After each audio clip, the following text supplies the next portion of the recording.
אני יוסי, שמאי מהפקולטה להנדסה ביו-רפואית בטכניון. אני ראש המעבדה לננו רפואה אנטי-סרטנית וננו אינפורמטיקה, שזה בעצם שימוש בבינה מלאכותית וננו טכנולוגיה לפיתוח טיפולים לסרטן. והיום אני רוצה לדבר איתכם על כיצד בינה מלאכותית מתקשרת למחלת הסרטן, מתקשרת בכל מיני מובנים, גם מהמחקר שאנחנו עושים, ואני גם ייתן לכם קצת כמה חדשות ממה שקורה בעולם היום על הדרך. אז אנחנו נתחיל בקצת רקע על מהי מחלת הסרטן ומהי בינה מלאכותית. אחר כך המאפיינים של מחלת הסרטן ולמה כל כך קשה לפתח טיפולים ולמה קשה לטפל במחלת סרטן ביחס למחלות אחרות. וגם, כמובן, מה שמעניין, טכנולוגיות חדשניות לטיפול, והתחום שלי של ננו-טכנולוגיה ובינה מלאכותית, ואיך זה משתלב ביחד לפיתוח טיפולים חדשים לסרטן. קצת רקע על מאיפה אני בא. אז אני בהתחלה למדתי כימיה, ובתואר ראשון כימיה, ואחר כך פרמקולוגיה, ואת הפוסט-דוקטורט עשיתי בהנדסה ביו-רפואית, והצטרפתי לטכניון בפקולטה להנדסה ביו-רפואית, וכאן בעצם בפקולטה חוקרים את כל התחומים שקשורים לבריאות האדם, אם זה מחלות לב, מחלות ריאה, ביומכניקה, שיקום, תנועה, סרטן כמובן, MRI, דיאגנוסטיקה, הדמיה, PET-CT, כל מה שקשור לרפואה, והנדסה זה בעצם השילוב בין עולם ההנדסה לעולם הרפואה, וכאן בעצם אפשר ללמוד לתואר ראשון, תואר שני, תואר שלישי בהנדסה ביו-רפואית, ולהתקבל לעבוד במקומות שמפתחים את הטיפולים החדשים בעצם. אז אתם בתור מהנדסים ביו-רפואיים, אתם יכולים, מי שלומד בהנדסה ביו-רפואית, יכול בעצם לפתח את הטכנולוגיות הרפואיות של העתיד, שיעזרו בעצם לרפא את המחלות הקשות שלנו עכשיו וגם בעתיד. אם לא ידעתם מה זה הנדסה ביו-רפואית. אז כאן בעצם אני יושב, וגם לילך, ובואו נתחיל. אז קצת על מה זה בינה מלאכותית. אז, או היום קוראים לזה ב-AI, Artificial Intelligence. ההגדרה הבסיסית בעצם זה שיטה לניתוח נתונים אוטומטי, שמאפשרת לתוכנת מחשב בעצם ללמוד מנתונים ומדוגמאות, לבנות איזשהו מודל ולשפר אותו כדי לבצע תחזית לגבי משהו שהוא שימושי בעולם שלנו. למה בעצם בינה מלאכותית היא כל כך חשובה?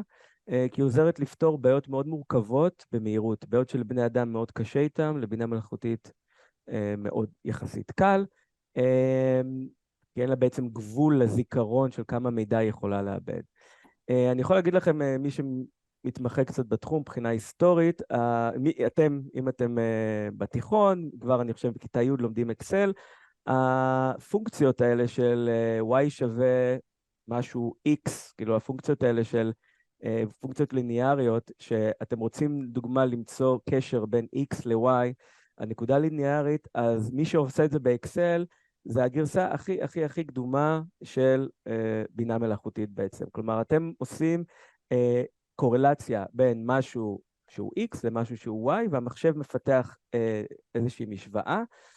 אז אם אתם עושים את זה באקסל כבר עוד משנות ה-80 וה-90, זה בעצם המחשב לומד מה הקשר בין X ל-Y. אם אתם עושים את זה במקום X1 ו-Y1 ל-10,000 X'ים ו-10,000 Y'ים, זה כבר נקרא Multiple Linear Regression, זה השלב הבא של הבינה המלאכותית, שיכולה להתמודד עם המון נתונים בבת אחת. והגרסה העדכנית ביותר, מה שנקרא Machine Learning ו-Deep Learning, שזה כבר במקום שיש לנו 10,000 X'ים ו-Y'ים, יש לנו מספר עצום של מימדים, שזה רק X ו-Y, זה יכול להיות גם A, B ו-C, ואין סוף שכבות של קשרים שאנחנו יכולים ללמוד בין איזושהי תכונה בעולם לתכונה אחרת ולמצוא קורלציה, אוקיי? כלומר, איך נראה פרצוף של בן אדם, איך לזהות פרצוף של בן אדם, לדוגמה בפייסבוק, בבינה מלאכותית, אז זה יכול להיות האף, העיניים, השיער. אנחנו לא יודעים בדיוק איך המחשב עושה את זה, זה קופסה שחורה למעשה. בשיטות האלה, אגב, אפשר לדעת איך המחשב בונה את הקורלציה, ובדיפ לרנינג זה הרבה יותר קשה. בגלל זה אומרים שהיום יש בעיה של שקיפות של בינה מלאכותית, שאנחנו לא יודעים איך המחשב מחליט את ההחלטות שלו. אבל זה ככה על רגל אחת, בינה מלאכותית. עכשיו קצת על סרטן, מה זה מחלת הסרטן? הסרטן בעצם זה שם כללי לקבוצה גדולה של מחלות, יש בערך 200 סוגי סרטן שונים, שבהם תאים בגוף מתחלקים בצורה לא מבוקרת. המחלה נקראת סרטן מפני שהיפוקרטס מיוון העתיקה, זה בעצם אבי הרפואה המודרנית ביוון העתיקה, הוא דימה את צורת הגידול לבעל חיים סרטן, שבעצם יש איזושהי מרכז מסה, אפשר לראות כאן בעצם סרטן, יש מסה, יש גידול אחד והגידול שולח גרורות. למעשה גרורות זה הדבר שהוא הכי מסוכן, כי אז בעצם הגידול מתפשט בכל הגוף ואי אפשר לעשות ניתוח. אז ככה הוא תיאר את זה כסרטן, כמרכז מסה עם זרועות, שנראה כמו סרטן, ובגלל זה באנגלית קוראים לזה cancer, שזו המילה הלטינית לסרטן. באנגלית אבל סרטן זה בעצם crab, זה לא, כבר לא קוראים לזה cancer, זה בלטינית ויוונית. המילה אונקוס זה עוד מילה ביוונית, שפיתח, בעצם מי שהמציא את המילה הזאת זה גלס, עוד רופא יווני אחרי שבא אחרי היפוקרטס, והוא בעצם, המילה הזאת אומרת גידול או בליטה או מסה, וזה בעצם המילה של המדע שקשור לסרטן, כמו אונקולוגיה או אונקוגן, כל משהו שיש לו את המילה אונקו, אז זה אומר שזה סרטן, זה מדע הגידולים, וזה בעצם אונקולוגיה, זה חקר וטיפול במחלת הסרטן. איזה סוגי סרטן יש ובאיזה שכיחות, אז אני לא אעבור פה על הכל, אבל אפשר לראות שיש שוני מאוד גדול בין נשים לגברים. מספר אחד בנשים זה סרטן השד ובגברים זה סרטן ההרמונית, אבל הסרטן השני הכי נפוץ גם בנשים וגם בגברים זה סרטן ריאות, והשלישי זה מעיים. אז זה בעצם סוגי הסרטן השונים, והם ממוינים לפי האיברים. כלומר, בכל סרטן צריך לדעת באיזה איבר הוא נמצא. מלנומה לדוגמה זה סרטן של העור, אוקיי? קוראים לזה מלנומה כי סוג התאים שבעור נקראים מלנוציטים. אז יש לנו גם את האיבר של הגוף שיש בו את הסרטן, אבל גם בתוך האיבר יש סוגי תאים שונים שהם קובעים את סוג הסרטן. אז בעצם בשביל לאפיין את סוגי הסרטן צריך גם את האיבר וגם את סוג התא, ובגלל זה יש לנו 200 סוגי סרטן בערך, כי יש לנו המון איברים ובכל איבר יש המון סוגי תאים. דוגמה בדם יכול להיות לנו גם לימפומה, גם לוקמיה מסוגים שונים, יכול להיות מיאלומה, כלומר בתאי דם יש סוגי תאי דם שונים, ובכל סוג תא בדם יכול להיות סרטן אחר. אז כמו שאתם יודעים, הגוף שלנו בנוי מאיברים, האיברים בנויים מרקמות, בסדר? אבל הרקמות האלה בנויים מסוגים שונים של תאים. והתאים שלנו מתחלקים באופן מבוקר ומותאם ליצירת הרקמה, אוקיי? ברגע שהרקמה או האיבר הגיע לגודל הרצוי, באותו גיל כמובן, אז התאים אמורים להפסיק להתחלק. וישנם מנגנונים שמאותתים לתא מתי התא צריך להתחלק ומתי צריך להפסיק להתחלק, מתי הוא צריך לעצור. לדוגמה, כאשר הרקמה מגיעה לגודל הרצוי, אז התא יחדל מלהתחלק. מה זה התמרה סרטנית? כלומר, איך קורה בעצם שתא שהוא רגיל, תא בריא לחלוטין, הופך להיות תא סרטנית? אז בעצם זה נקרא התמרה, התמרה או באנגלית טרנספורמציה, זה תהליך שבו תא נורמלי הופך לתא סרטנית. תהליך ההתמרה הוא תהליך רב-שלבי, הוא יכול לקחת שנים רבות, לפעמים בילדים זה דווקא תהליך שיכול לקחת חודשים, בגלל זה סרטן זה מחלה שהיא מאוד נפוצה באנשים מבוגרים וזקנים, וקצת יותר, כלומר, פחות בבני נוער ובבני 20, ויש יותר בילדים, כי בילדים הסרטן מתפתח מהר, ואם זה לא יתפתח אצל ילדים, זה לוקח לזה הרבה זמן להתפתח יחסית במבוגרים, כי זה תהליך שצובר מוטציות, ואני תכף אסביר למה. אז במהלך תהליך ההתמרה, התא הנורמלי רוכש בהדרגה תכונות סרטניות ומאפיינים, והוא בהתחלה מתחיל כפוליפ, אפילו יכול להיות אפילו השלב הראשון, זה שלב שתא סרטני אחד לא מתחלק, והוא רק רוכש את המוטציה הראשונה, ואני אסביר בסלייד הבא בדיוק מה התהליך הזה כולל.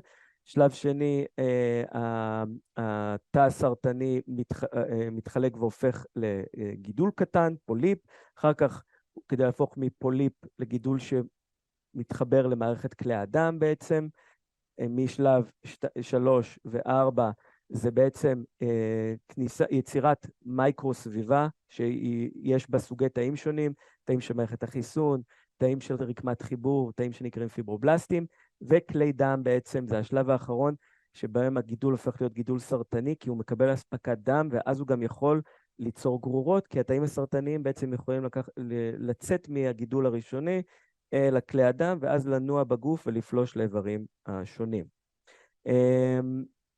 למה בעצם ההתמרה קורית? למה בעצם תא רגיל יכול להפוך לתא סרטני, זה קשור למוטציות, בסדר? כל הסרטנים, הסיבה שהם קורים זה בגלל שיש איזושהי מוטציה. מה זה בעצם מוטציה? אז כמו שאתם יודעים, יש לנו קוד גנטי שמבוסס על DNA, ה-DNA זה פולימר מקרו-מולקולה ענקית של חומצות גרעין, יש 4 חומצות גרעין, אדנין, גואנין, ציטוזין וטימין, בסדר? לפי הצבעים האלה, וכל חומצה אמינית אחת, זה לא חומצה אמינית, חומצת גרעין מתאימה לחומצת גרעין אחרת, כמו שאתם רואים כאן, צהוב מתאים לירוק, אדום מתאים לכחול, הם בנויים כמו לגו, אבל לפעמים יש טעות שבעצם במקום שהצהוב יתחבר לירוק, או יש צהוב שמתחבר לצהוב, או אדום שמתחבר לכחול, אוקיי? כאן זה הצבעים, אתם יכולים לראות כאן מה זה אומר. למה זה קורה? זה יכול להיות חשיפה לשמש, לעישון, אקראי, זה תהליכים שקורים לנו בגוף באקראי, יש לנו גם מנגנונים שאמורים לפקח על זה, אני תכף אסביר למה, וזה פשוט תהליך סטטיסטי שקורה לעתים נדירות, אבל בגלל שיש כל כך הרבה אנשים, כל כך הרבה שנים שאנשים חיים, שהמוטציות האלה מסתברות וקורות, ואז המוטציות גורמות לשינוי ברצף הגנטי, זה גורם לשינוי ברצף של חומצות אמיניות, זה בעצם השלב שמהקוד הגנטי הופך לחלבונים, בסדר?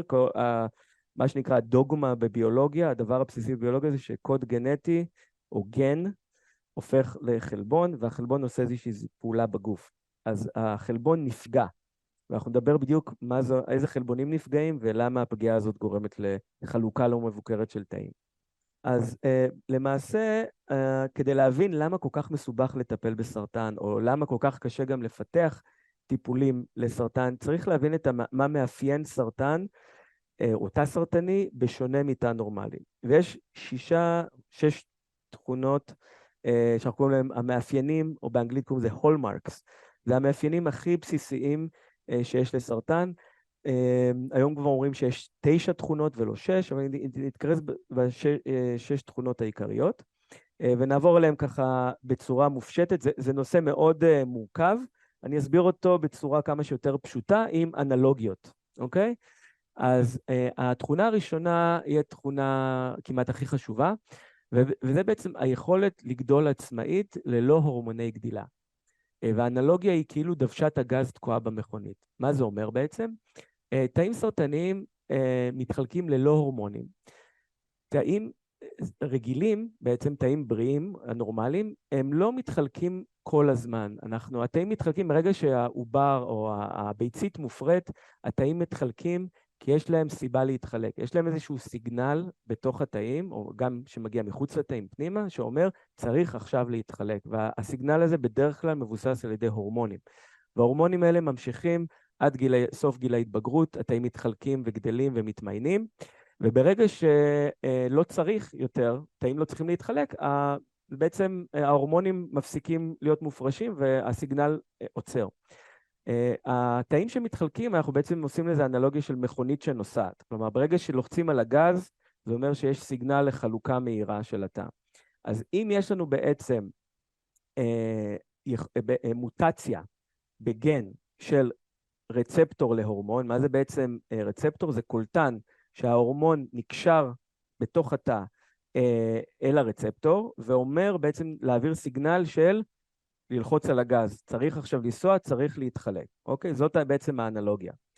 אנחנו קוראים למוטציה הזאת driver mutation, מוטציה שהיא מניעה את הסרטן. יש כל מיני גנים, קוראים להם אונקוגנים, אונקו מהמילת סרטן, ולמעשה הם גורמים בעצם לפעילות יתר, כמו שההורמון כל הזמן, אתה חושב שיש כל הזמן הורמון, אפילו שאין הורמון.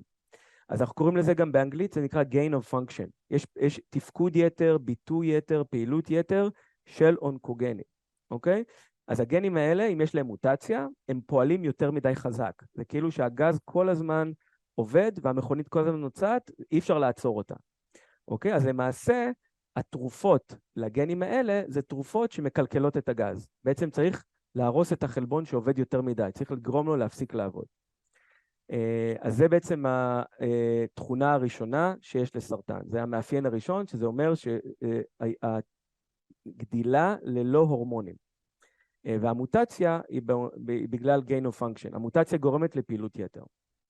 התכונה השנייה זה חוסר יעילות של מעכבי גדילה. אוקיי? בעצם, כמו שאמרתי לכם מקודם, יש לנו בקרה, בכל התאים יש בקרה של חלוקת התא. כלומר, התאים, גם עם הורמונים, יש להם איזושהי יכולת לעצור את החלוקה אם יש איזושהי בעיה. קוראים להם tumor suppressor genes. זה בעצם גנים, הגנים הקודמים, אמרתי, נקראים אונקוגנים, הם גורמים לתאים להתחלק. יש עוד גנים שהם שומרים על תאים שלא יהפכו להיות סרטנים. הגנים האלה נקראים tumor suppressor או מעכבי גדילה, והם בעצם הברקסים של המכונית.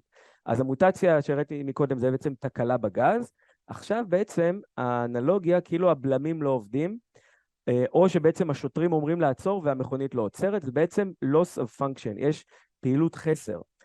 אם יש מוטציה בגנים האלה, אז הגנים לא עובדים, החלבון הזה לא עובד טוב. הדוגמה הכי נפוצה זה גן שנקרא P53, זה גן מאוד מאוד חשוב. אם יש מוטציה בגן הזה, בעצם זה אין ברקסים והתאים, אין מה ששולט על בקרת חלוקת התא. יש איזו תופעה מעניינת, אגב, שלפילים, שגילו אותה, שלפילים אין סרטן. פילים יכולים לגדול, לחיות עד גיל 80, אולי אפילו עד גיל 90, אבל לפילים אין סרטן. וגילו שאחת הסיבות שלפילים אין סרטן, זה בגלל שיש להם 20 עותקים של P53, של הגן הזה. כלומר, יש להם הרבה בקאפס, יש להם הרבה גיבוי לברקסים, ועוד לבני אדם יש לנו רק 2 עותקים. כלומר, יש לנו אחד עותק מהאבא ואחד עותק מהאמא, וברגע שיש מוטציה בשניהם, אז אין לנו ברקסים ואתם יכולים להתחלק. ולפילים יש פשוט 20 גיבויים של זה, ואז בגלל זה אין להם סרטן. מהי התכונה הבאה? התכונה הבאה בעצם זה התחמקות מהאפופטוזיס. עכשיו אני אסביר מה זה אפופטוזיס. אפופטוזיס זה מילה ביוונית שבעצם אומרת התאבדות. התאבדות או מוות תאי מבוקר, אוקיי? התאים בגוף שלנו הם מאוד חברתיים, כלומר הם כל הזמן חשים מה קורה מהתאים שלידם. ויש איזושהי תכונה, גילו את זה, גילו זה כמה פרסי נובל בשנות ה-90 שגילו את התופעה הזאת שנקראת התאבדות תאית. התאים, ברגע שהם מרגישים, תאים בגוף שלנו, ברגע שהם מרגישים את הסביבה שלהם שיש איזושהי בעיה או מצוקה, הם לא מחכים שמשהו יהרוג אותם, הם פשוט מתאבדים מראש. כלומר, הם נכנסים לאיזשהו תהליך שגורם להם למות מאוד מהר. עכשיו, אז זה אומר שאם יש איזה וירוס, נגיד, שנכנס לתא, התא ירצה להתאבד, או לא ירצה להמשיך לתת לווירוס להתחלק, כי הווירוס הוא טפיל והוא חייב את התא חי. אז התאים ירצו להתאבד ולהיכנס לאפופטוזיס. הבעיה זה שתאים סרטניים, אין להם את המנגנון הזה, הם לא מתאבדים. כלומר, גם אם אתם זורקים עליהם רעל ומקרינים אותם, הם לא רוצים למות, הם לא מצליחים, כי יש להם בעצם מוטציה בגן שאחראי על אפופטוזיס. אוקיי? אז זה עוד איזושהי תכונה, וזה גם למה קשה לפתח טיפולים יעילים, כי התאים עמידים למוות, הם לא רוצים למות. יש דברים שרלוונטיים לסרטנים מוצקים, ויש דברים שרלוונטיים לסרטני דם. אז רוב מה שאני מדבר פה זה קשור לסרטנים מוצקים, וסרטני דם, יש להם את הכל חוץ מאת היכולת לעשות גרורות ובעצם לגדל כלי דם. אבל אוקיי, אז זאת בעצם האנלוגיה. אם מישהו מכיר את המשחק, לא מצאתי תמונה לאפופטוזיס שאולי שיהיה לה אנלוגיות, אבל זה אפליקציה, משחק שפעם הילדים שלי משחקים, שזה צריך להרוג איזה בובה והיא אף פעם לא מתה. אז זה בעצם התאים הסרטניים שהם לא רוצים למות. יש להם את היכולת הזאת להתחמק ממוות תאי שנקרא אפופטוזיס. המוות התאי, אגב, הוא מאוד מאוד חשוב להתפתחות. אם אין לנו את הגן הזה, אז העובר לא יכול להתפתח. כלומר, ההתאבדות של התאים היא הכרחית גם ליצירת איברים. כלומר, יש את כמו פסל שהוא גם מוסיף דברים והוא גם גורע דברים מהפסל, אז ככה גם המוות התאי גורם לאיבר לקבל את הצורה שלו. כלומר, יש תאים שמתחלקים ואז תאים שמתים, ואז האיבר מקבל את הצורה שלו. אוקיי, נעבור לדבר הבא. הדבר הבא בעצם פוטנציאל גדילה אינסופי, וזה בעצם ההזדקנות. תאי סרטן לא מזדקנים. זה עוד טרנספורמציה מאוד מעניינת. התמונה ששמתי כאן זה של הנריאטה לקס, חולת סרטן שחלות, צוואר הרחם, לא שחלות, שבשנות ה-50 הלכה לביופסיה אצל רופא בארצות הברית, ומאז עד היום והרופא הזה הצליח לבודד את התאים. עשו על זה סרט דוקומנטרי בנטפליקס, מי שרוצה, סרט מאוד מעניין.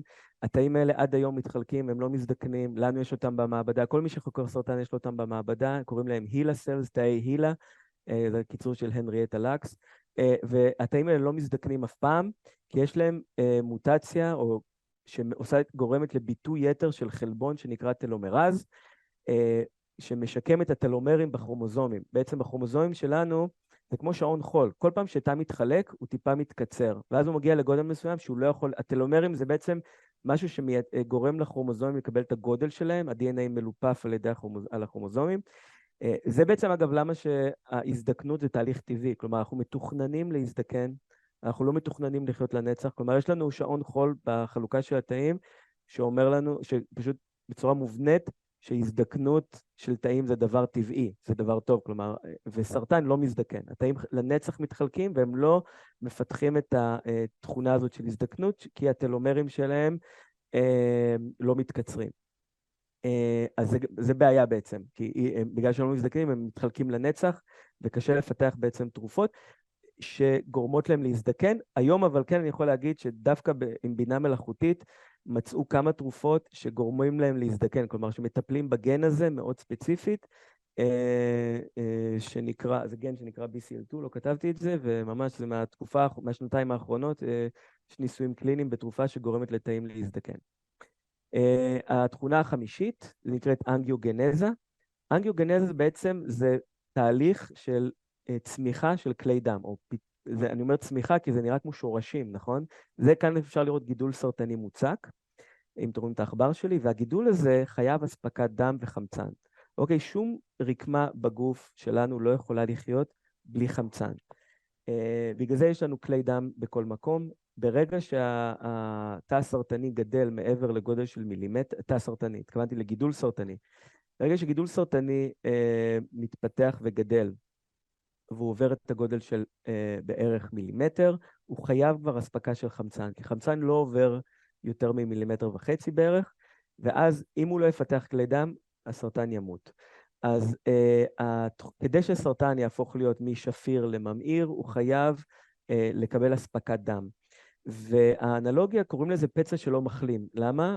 כי בעצם ברגע שיש פצע, הגוף צריך לבנות מערכת כלי דם חדשים באזור הפצע, צריך לשלוח כל מיני תאים שירפאו את הפצע, והוא גורם לגדילה מוגברת. עכשיו, ברגע שהתא הסרטני שולח פקטורים, זה בעצם הורמונים שהורמים לגוף, תגדל לי כלי דם, זה בעצם אומר לגוף שיש לי איבר חדש. כלומר, זה כמו איבר חדש בגוף שנוצר, הוא צריך כלי דם חדשים.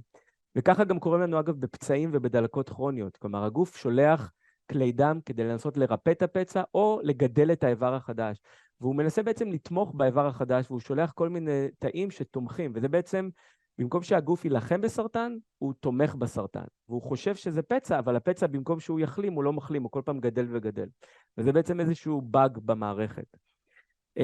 והדבר האחרון בעצם שאני אדבר עליו מבחינת התכונות, זה התחמקות ממערכת החיסון, אוקיי? בגלל שהסרטן הוא איבר חדש בגוף, הוא לא נחשב איבר זר או איבר מושתל, כלומר, שאני עכשיו שמתי איזושהי השתלה של כבד מחולה אחד לעובר למטופל אחר, ובעצם מערכת החיסון לא רואה את הסרטן כגוף זר.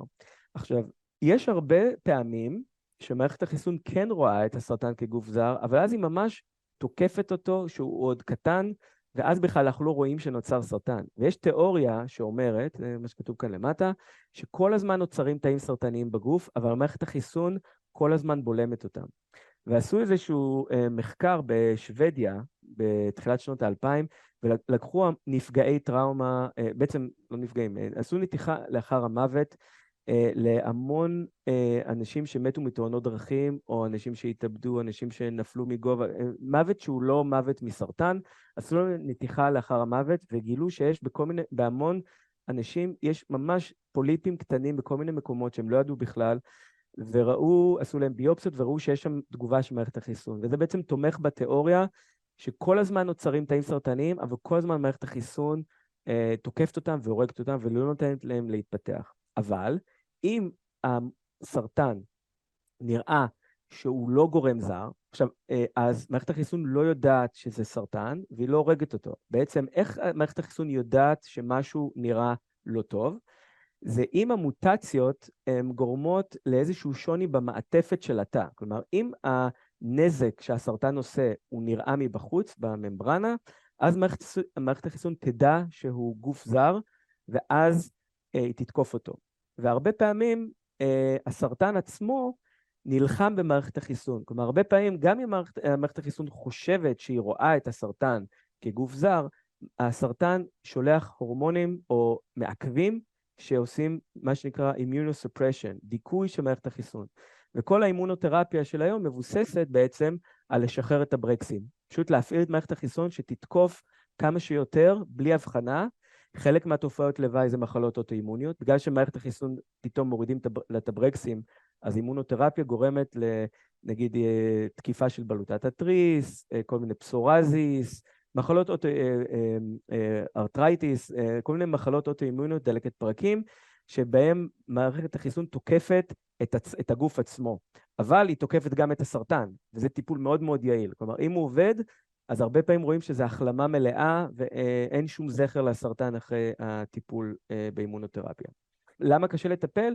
זה כי הסרטן הוא מחלה מורכבת, יש לה המון תכונות, זה לא כמו חיידק או וירוס, שיש רק דבר אחד שקורה, שצריך להילחם בו, יש המון תכונות שגורמות לסרטן להתחמק ממערכת החיסון, להתחבר למערכת כלי הדם, לגדול בלי הפסקה, לא למות, לא להזדקן, וככה הסרטן הוא בעצם איזו מחלה חכמה, שמאוד מאוד מורכב, צריך לטפל בעצם בכל התכונות. אם לא מטפלים בהכל, אז בסוף הסרטן יכול לחזור. אז איזה טיפולים היום יש לנו?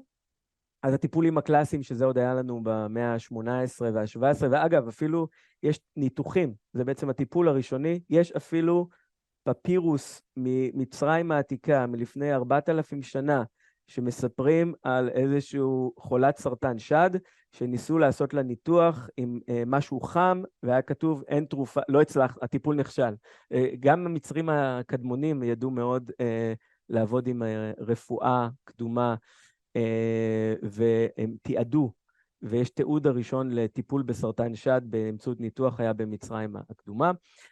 אז יש לנו כמובן ניתוחים, אם הגידול הוא לא גרורתי, ויש רק מסה אחת, וזה בעצם מה שנקרא stage 1 ואין גרורות, אז ניתוח זה טיפול טוב. כימותרפיה זה טיפול כללי של כל הגוף, מאוד נפוץ כאשר יש גרורות.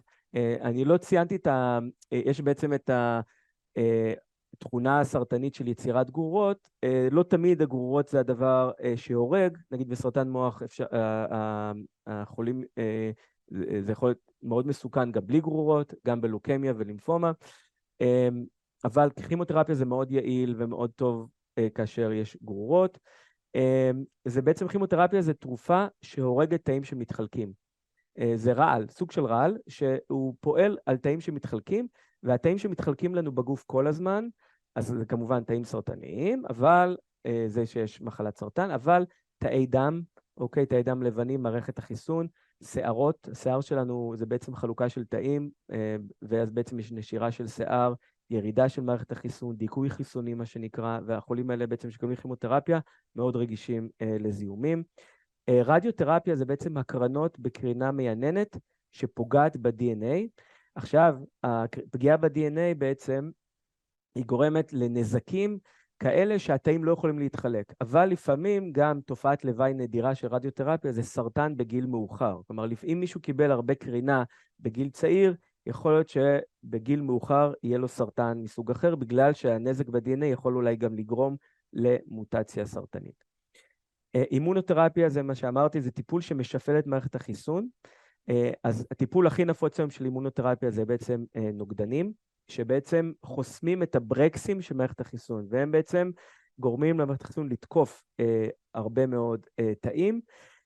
יש גם טיפולים חדשים של וירוסים וחיידקים, כלומר וירוס שנכנס לתא הסרטני, מפעיל את מערכת החיסון, ואז מערכת החיסון תוקפת את הווירוס ואת הסרטן, ויש גם חיידקים, זה טיפול חדש באמת לא חדש, טיפול די מקובל כבר נגיד שלפוחית השתן, שמזריקים חיידק, חיידק מתחלק בשלפוחית השתן, ומערכת החיסון תוקפת את החיידק ואת הסרטן, ובעצם מרפאת את הסרטן. תרופות ביולוגיות, זה בעצם רפואה מותאמת אישית לפי מוטציות, כלומר, אם עושים ריצוף גנטי, ויודעים שיש מוטציה באונקוגן מסוג, לדוגמה, BRAF, זה הרשום שם בסלייד הראשון, אז נותנים תרופה ביולוגית מותאמת אישית לפי המוטציה. זה טיפול שהיום יש אותו בסל התרופות בישראל, טיפולים שמותאמים אישית לסרטן עור, סרטן ריאה, סרטן שד, וזה טיפולים שגם הרבה מהם פותחו באמצעות בינה מלאכותית, שבעצם הבינה מלאכותית לוקחת את כל הנתונים של הגנים שלנו, ויודעת לפי סטטיסטיקה, בעצם זה הביג דאטה, אז הביג דאטה זה המידע הגנטי של החולה. ואז הבינה מלאכותית יודעת לעשות קורלציה בין המוטציות של החולים לבין יעילות הטיפול, ואז לחזות מה התרופה שהחולה הזה צריך לקבל. ואז יש היום כל מיני חברות שתוכלים לעשות ריצוף גנטי, לשלוח אליהם את התוצאה, הם מריצים את האלגוריתם של בינה מלאכותית, ואז הבינה מלאכותית בעצם מחליטה על טיפול מותאם אישית לפי המוטציות. ננו-טכנולוגיה והובלת תרופות זה בעצם טיפולים, יש כבר היום בערך 20 או 30 תרופות שמבוססות על ננו-טכנולוגיה והובלת תרופות, טיפולים חדשניים מאוד מאוד יעילים, וזה בעצם טיפול ממוקד מטרה, לפי מיקום וסוג התא. הרעיון פה הוא לקחת איזשהו נוגדן או איזשהו ננו חלקיק, שיודע לקחת את התרופה רק לתאים הסרטניים, ואז ככה אנחנו לא נקבל את התופעות לוואי של הטיפולים, כמו הכימותרפיה והרדיותרפיה והאימונותרפיה, שלכולם יש תופעות לוואי, גם לתרופות הביולוגיות אגב יש תופעות לוואי, אבל עם הננו-טכנולוגיה אפשר להוריד את התופעות לוואי, ואז להעלות את המינון, ואז לקבל יעילות הרבה יותר גבוהה. איזה סוגי תרופות? דיברנו פה על הרבה כימותרפיה, תרופות ביולוגיות. רציתי רק לתת לכם איזשהו overview לאיזה סוגי תרופות יש, כי כשאני אומר תרופה, יש לזה המון משמעויות. אז יש תרופות שהן נקראות מולקולות קטנות, small molecule, אז זה כל בעצם תרופה שהיא כימיקל, אז כל הכימותרפיות הן small molecule, הן תרופות קטנות, שהן חודרות לכל התאים בגוף, ובגלל זה יש תופעות לוואי מאוד קשות. חלבונים ופפטידים זה תרופות שהן יותר גדולות, זה יכול להיות הורמונלי, בעצם טיפול שהוא מבוסס על חלבון, או נוגדנים, אימונותרפיה בדרך כלל, זה חלבונים או פפטידים. יש טיפול שהוא מבוסס על נוקלאיק אסיד, וזה בעצם ה-RNA של פי 53, זה ה-RNA של הפילים, אז הוא מבוסס על חומצות גרעין, ויש גם טיפול תאי, כלומר יש גם טיפולים שאני מזריק תא, והתא הזה הוא טיפולי. זה גם קשור לאימונותרפיה, איזה מין טיפול תאי יש, לוקחים את התאי T, תאי דם לבנים של חולי סרטן, מוציאים אותם החוצה, מהנדסים אותם גנטית ומחנכים אותם לתקוף את הסרטן, ואז מזריקים את התאים של מערכת החיסון חזרה לגוף של החולה, ואז הם תוקפים את הסרטן, וככה אפשר בעצם לרפא סרטן על ידי הנדסה גנטית של תאי T. תאי T זה התאים של מערכת החיסון שאחראים להרג של תאים פגומים ושל תאים שנדבקו בווירוסים. אז זה בעצם סוגי התרופות. עכשיו קצת על למה ננו, מה זה ננו-טכנולוגיה? אז בעצם ננו זה מידת גודל, זה יחידת גודל. היחידת גודל של 10 במינוס 9 מטר, אוקיי? זה אומר 9 אפסים אחרי הנקודה ומטר של זה, אוקיי? אז למה דווקא ננו? אז ננו כי זה בעצם הגודל של, זה יותר קטן מתאים, זה יותר גדול ממולקולות, בסדר? מולקולות זה באנגסטרים, זה ב-10 במינוס 10 או 10 במינוס 11, וזה יותר קטן מתאים, זה בעצם בגודל של וירוסים. וירוסים הם מאוד יעילים, אבל למה דווקא ננו? למה הגודל הזה הוא טוב? וזה קשור לזה שגידולים, יש להם אספקת דם, הם יכולים למעשה לגדל באספקת הדם שלהם כלי דם חדשים, והכלי דם החדשים האלה הם בעצם צעירים, הם לא בוגרים. אם אני תסתכלו פה מצד שמאל, יש לנו כאן כלי דם, כלי דם זה בעצם צינור, זה כמו האינסטלציה, צינור שמעביר מים, רק כאן הוא מעביר דם. הצינור שמעביר דם, אפשר לראות שרק מולקולות קטנות, small molecules, כלומר כימותרפיה יכולה לחדור את דופן כלי הדם, יכולה לחדור את הצינור כמו שחמצן חודר, ולהגיע לכל התאים בגוף. וזה בעצם כלי דם נורמליים, בוגרים, מה שנקרא, לא צעירים. אבל, אם זה יש לי עכשיו, אז כאן כתוב normal vasculature, אוקיי? זה כלי דם נורמליים, וכאן יש לנו tumor vasculature. ה-tumor vasculature, vasculature זה בעצם כלי דם, זה בעצם אומר שהכלי דם הם לא סדירים, הם לא בוגרים, הם צעירים, הם עוד לא התמיינו עד הסוף, ויש להם בעצם חורים קטנים. אוקיי? אני קצת עושה עם הידיים, תמיד כשאני מלמד את זה בכיתה, אני מראה את זה עם הידיים. הם בעצם שנסו לתפוס מים עם היד, נכון? אתם צריכים שהכל יהיה מאוד טייט, שיהיה מאוד דחוס ולחוץ, וכל התאים, כדי שלא יהיה זליגה של נוזלים, אתם צריכים בעצם להקפיד על מתח גבוה בין האצבעות של הידיים, ופשוט אין להם את זה. יש להם, כי הם עוד לא הספיקו להתבגר, הם עוד לא הספיקו למלא את כל החורים האלה, אז כלי דם של סרטן, יש להם חורים מאוד מאוד קטנים בגודל ננומטרים, בסדר? בין 50 ל-300 או בין 300 ל-400, זה תלוי בסוג הסרטן. כמו שאתם רואים כאן, יש חורים כאלה, זה פשוט בגלל שהסרטן הוא איבר חדש שלא הספיק להתבגר, אז גם הכלי דם שלו הם בעצם לא בוגרים, ואז ננו חלקיקים, פשוט כמו מסננת, זולגים החוצה, כי הם בדיוק בגודל המתאים בחורים של כלי דם סרטניים.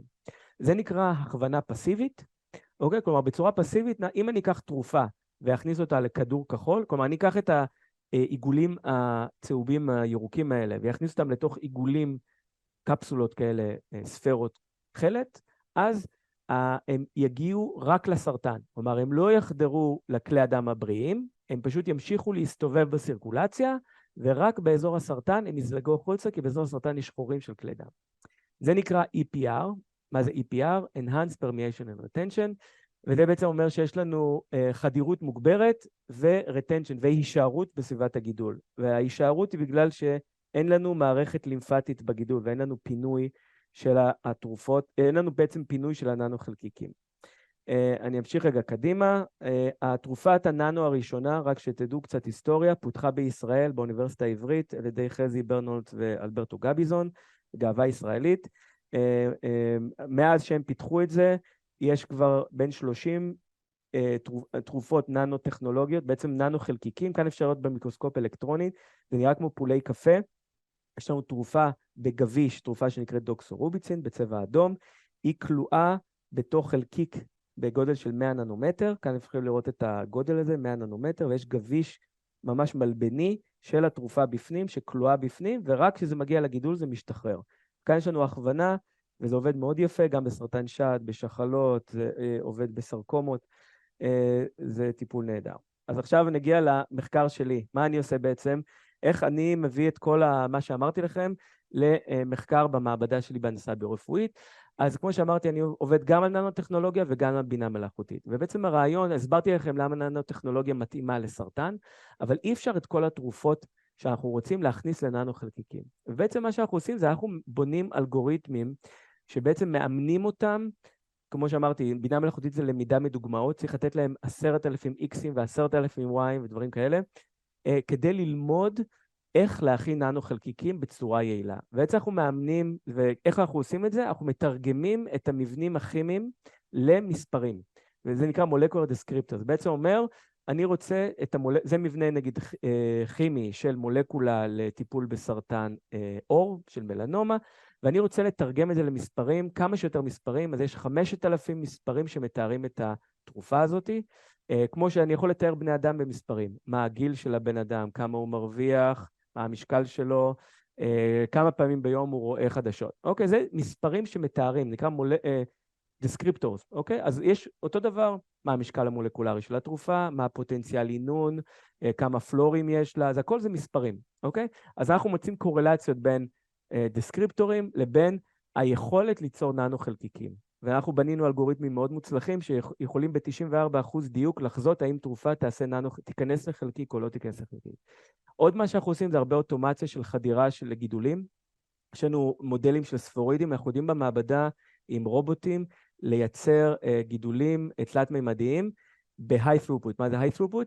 זה אומר שאני, בכל ניסוי, אני יכול לבנות 96 גידולים על פלטה כזאת, ואז לבדוק את החדירות של החלקיקים למרכז הגידול. כאן אתם יכולים לראות, יש לנו, זה גידולים קטנים בגודל של חצי מיקרון, לא חצי מיקרון, 500 מיקרון, חצי מילימטר, ואני יכול לדעת מתי החלקיק הגיע למרכז הגידול, ואז ככה אני יכול לבחור את הפורמולציה הכי טובה, כלומר את החלקיק הכי טוב. ואנחנו בודקים גם כמובן את ניסויים בעכברים. ועוד מה שאנחנו עושים בינה מלאכותית, יש לנו אלגוריתם במעבדה שקורא את כל המאמרים שאי פעם פורסמו, והוא יודע, זה נקרא Text Data Mining, האלגוריתם הזה קורא מאמרים, והוא יודע לדעת איך לסדר טיפולים ביחד. כלומר, אנחנו מאוד מתעניינים בסינרגיה של טיפולים. אני תכף אסביר מה זה סינרגיה בסלייד הבא, אבל סינרגיה זה שיתוף פעולה בין תרופות, סינרגיה תרופתית. אז בעצם אנחנו רוצים לשלב כמה שיותר טיפולים ביחד. אני רוצה שהטיפול שפוגע בכלי הדם, כי יש לנו, כמו שאמרתי, 6 תכונות סרטניות, 6 הולמרקים. אז יש לי טיפול אחד שפוגע באנגיוגנזה, זה טיפול אנטי-וסקולרי, כמו אבסטין. יש טיפול כימותרפי, שהוא פוגע ב-DNA או באונקוגנים.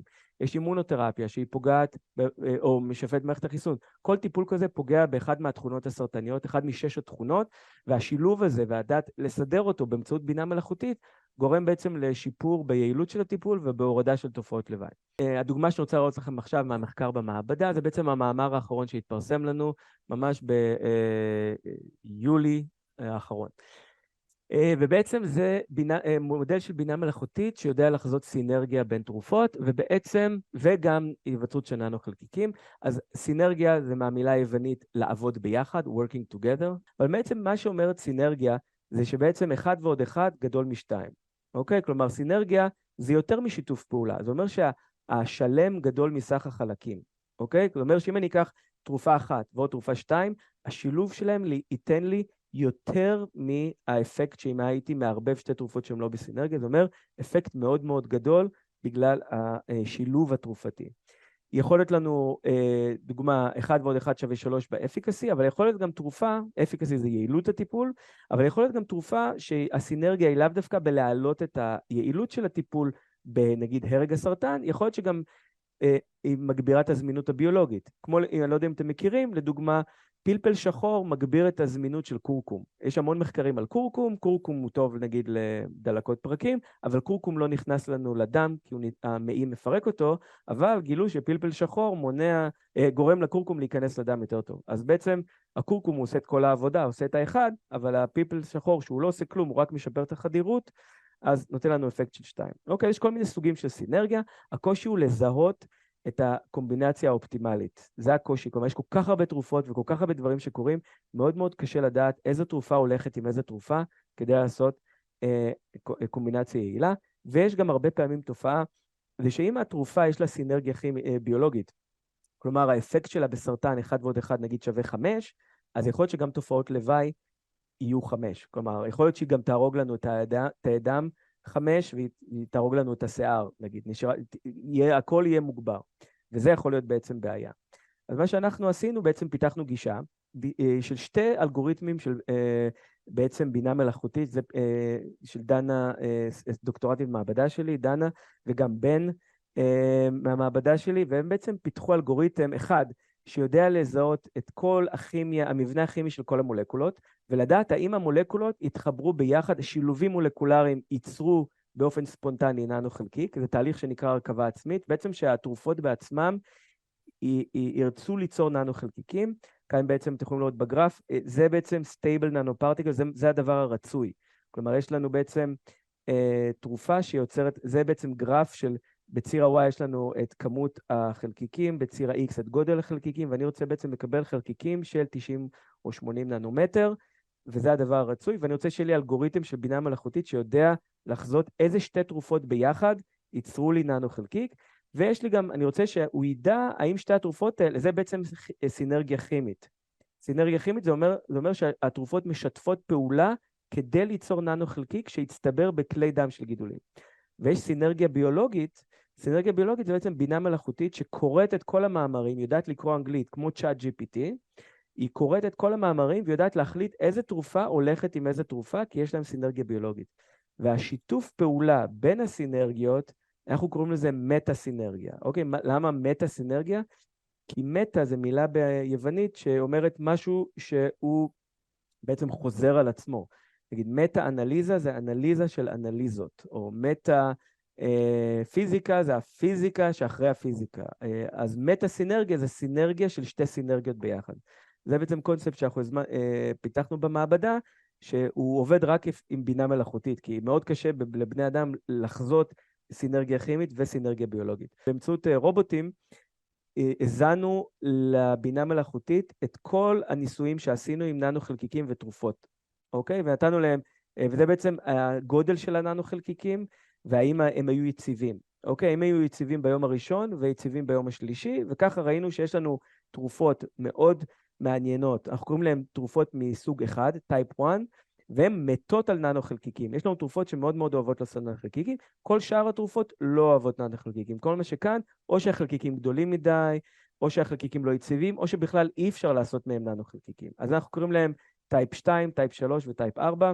לא אכנס עכשיו בדיוק מה זה אומר, אבל הם פשוט לא אוהבים לעשות חלקיקים, אבל מסיבות אחרות, אוקיי? יש תרופות שעושות חלקיקים גדולים מדי, או יש תרופות שלא אוהבות להיכנס פנימה לתוך החלקיק. מה שאנחנו הראינו זה שאם אנחנו לוקחים שילוב של טייפ 1 drugs בעצם, עם כל שאר התרופות שהן לא אוהבות חלקיקים, בעצם תרופה שהיא טובה, פלוס תרופה שהיא רעה, השילוב שלהם ביחד גורם לסינרגיה כימית, ובעצם אני לוקח דוגמה תרופה שהיא לא יציבה, ואני מערבב אותה עם תרופה גם שהיא לא יציבה, אני מקבל תרופה שהיא מאוד מאוד קטנה. כלומר, המצב הרצוי, זה הקו הזה, קו של 150 ננומטר, זה הגודל האופטימלי לכניסה לגידולים, זה 150 ננומטר, ואנחנו ראינו שהשילוב שלהם גורם לסינרגיה כימית, כלומר, השיתוף פעולה גורם לחלקיק שהוא יציב במשך 3 ימים, שזה בעצם הזמן שהננו-חלקיק מסתובב בדם, והוא יכול לשחרר את התרופה. זה בעצם בן הוא פיתח את המודל של הבינה מלאכותית, זה נקרא עץ החלטות, decision tree, זה בינה מלאכותית שהיא שקופה, אני יודע, היא יכולה להסביר לי למה היא החליטה את מה שהיא החליטה. היא אומרת לי, בגלל שהמשקל המולקולרי של התרופה הוא 500 גרם למול, או בגלל שיש חמצן בקשר כפול, או יש אטום פלטינה בתרופה, או שיש קשרי מימן, כלומר, הבינה המלאכותית אמרה לי, זה משהו אגב שאף בן אדם לא יכול לעשות על דעת עצמו, זה מאוד קשה, לפתח כזה עץ החלטות מורכב, כי יש כל כך הרבה, יש 5,000 אפשרויות של דסקריפטורים, ואיך לסדר אותם זה בלתי אפשרי, אז פיתחנו והראינו שאנחנו יכולים לחזות בדיוק של 90% כמעט, 89%, זה נקרא F1 score, את הסינרגיה הכימית, ויש לנו, אני ארוץ מהר, יש לנו בעצם בינה מלאכותית שיודעת לקרוא מאמרים, והיא בעצם מחפשת משפטים במאמרים שאומרים תרופה A ועוד תרופה B, היא סינרגיסטית לסרטן C.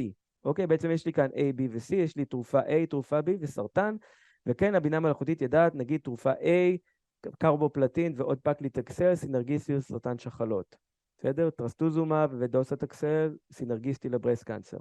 וכן, בעצם בנינו דייטאבייס מאוד גדול, ואז אנחנו משלבים ביחד. אנחנו משלבים, אני מדלג על זה קצת קדימה, עשינו ניסויים בעכברים, והראינו שאנחנו יכולים לעשות סינרגיה ביולוגית וסינרגיה כימית, והצלחנו בעצם לרפא עכברים, כאן אתם יכולים לראות שהננו חלקיקים הצטברו בגידולים, זה עכברים שיש להם 2 גידולים, זה פשוט עבד, כל העכברים חוץ מאחד שרדו את הניסוי, ובכל שאר הזרועות עכברים מתו מהסרטן, או מתו מהתופעות לוואי של התרופות, שהיו מאוד מאוד קשות, בגלל שהסינרגיה גרמה לתופעות לוואי קשות, אבל בגלל שהם לא היו בננו חלקי, כלומר הם לא היו ביחד, הזרקנו אותם בנפרד, לא באותו רגע, כלומר לא נתנו להם ליצור את הננו חלקיק, אז העכברים מתו מתופעות לוואי. אז לסיכום, בינה מלאכותית, הראיתי לכם דוגמה איך בינה מלאכותית יכולה לעזור לפיתוח של טיפולים לסרטן.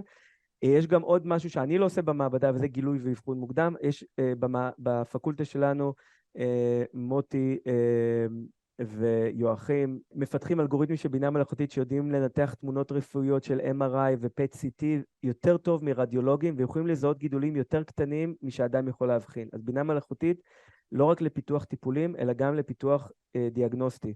וזה מאוד מאוד מבטיח, והיום יש המון סטארט-אפים, ואם מעניין אתכם, מוזמנים לחקור או לבוא לפקולטה ללמוד, ויש, אחד ההתקדמות הכי גדולה בבינה מלאכותית זה Image Analysis ו-Computer Vision, ובעצם, וזה לא דיברתי על זה היום, אז היה חשוב לי לציין שבינה מלאכותית היא עובדת נהדר באבחונים מוקדמים של סרטן. וכמובן גם בטיפול מותאם אישית, מה שהזכרתי, סריקה של המבנה הגנטי של המטופל, והתאמת הטיפול על ידי AI. תודה רבה.